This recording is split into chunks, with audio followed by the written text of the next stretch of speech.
And I could see your face. Our viewers couldn't see it, and I could see all your thought bubbles. I want to hear all of them. Oh, yeah, I have quite a few, Nicolle. First of all, I am so impressed when I hear evidence of Mark Meadows saying things that pretty dramatically undercut Donald Trump's claims regarding the classified documents, like he telepathically declassified them with his mind, like they were automatically declassified when he took them from the White House. When you have his own chief of staff, a fellow Republican, Mark Meadows, completely, eviscerate those claims. You also have Mike Pence in his own mealy-mouthed way going a long way to also undercut those claims. Once these cases are in trial, Nicolle, Donald Trump will be convicted by a chorus of Republican voices. I mean, I think back to the January 6th House Select Committee. I think there was nary a Democrat that we saw testify. So once these cases are in trial proper, I do maintain it's going to kind of be like shooting fish in a barrel. Donald Trump will not have a compelling defense. It also takes me back to when I was prosecuting gang cases. If I was trying gang number 1 and I would call witnesses from gang number 2, a rival gang, to testify against gang number 1, there was obviously a built-in line of cross-examination for bias, for prejudice, because, of course, you're sponsoring the testimony of the enemies of the defendant. It doesn't mean they're lying, but it puts their credibility instantly in question. Well, Donald Trump's own gang members from the GOP are going to be the ones presenting the most sharply incriminating information against Donald Trump. So, these cases are quite strong. The other thing that I'm really interested to figure out, because it's a stone cold mystery right now, what is Mark Meadows' status? Because once we saw that he was neither an indicted defendant in the D.C. indictment that was handed down, nor was he one of those 6 unnamed co-conspirators, but I think we know who 5 of the 6 are, and none of them are Mark Meadows. That led to the reasonable inference, indeed the strong inference, that Meadows is cooperating. That seems to be bolstered and supported by all of the incriminating things that have come to our attention one way or another, courtesy of Mark Meadows. And yet then he ends up a RICO defendant indicted in Georgia.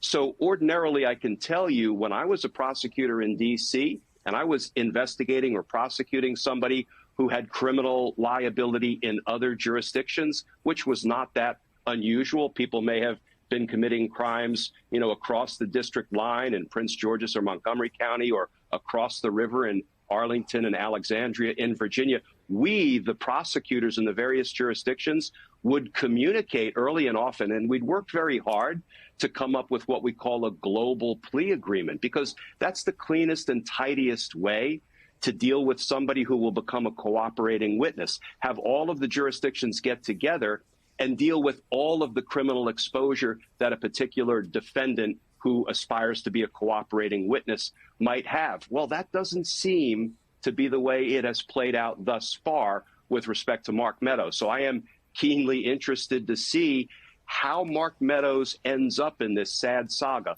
Will he be a straight-up cooperating witness who is prepared to take responsibility for all of his own crimes and misconduct, and then is willing to testify truthfully about the crimes of others? But at this moment, I think it's an open question what his status ultimately will be.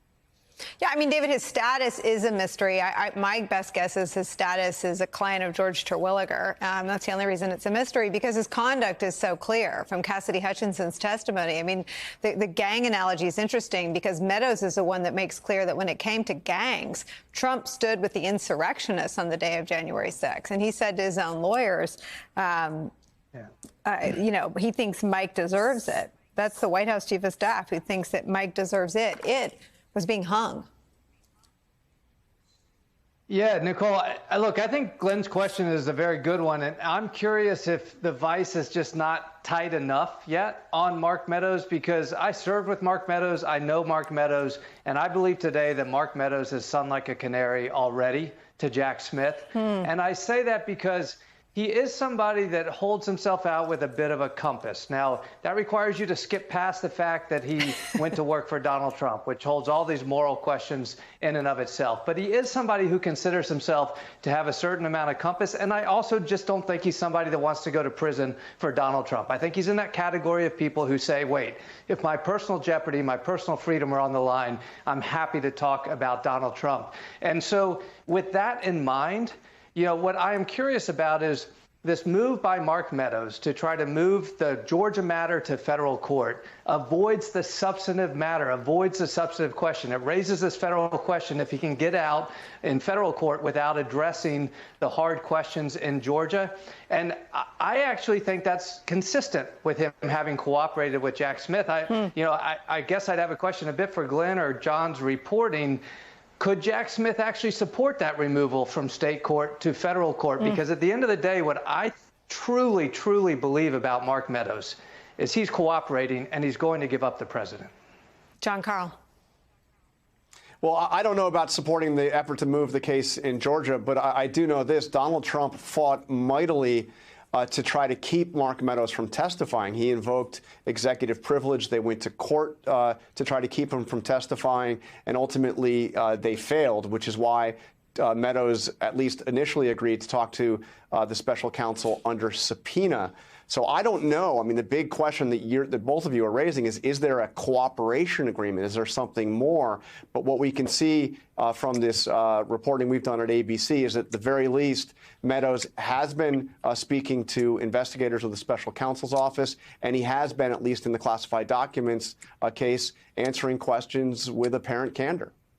While I have all of you, John Karl, you'll learn what David and Glenn already know. You can check out, but you can never leave Deadline White House. There's some news that's broken in the last hour. Special counsel Jack Smith's team is firing back at a request from the ex-president to delay the federal trial related to his effort to overturn his defeat in 2020 until the year 2026. In a court filing, investigators for special counsel Jack Smith wrote this, quote, in service of the proposed trial date in 2026 that would deny the public its right to a speedy trial, the defendant cites inappropriate statistics in cases, overstates the amount of new and non-duplicative discovery, and exaggerates the challenge of reviewing it effectively.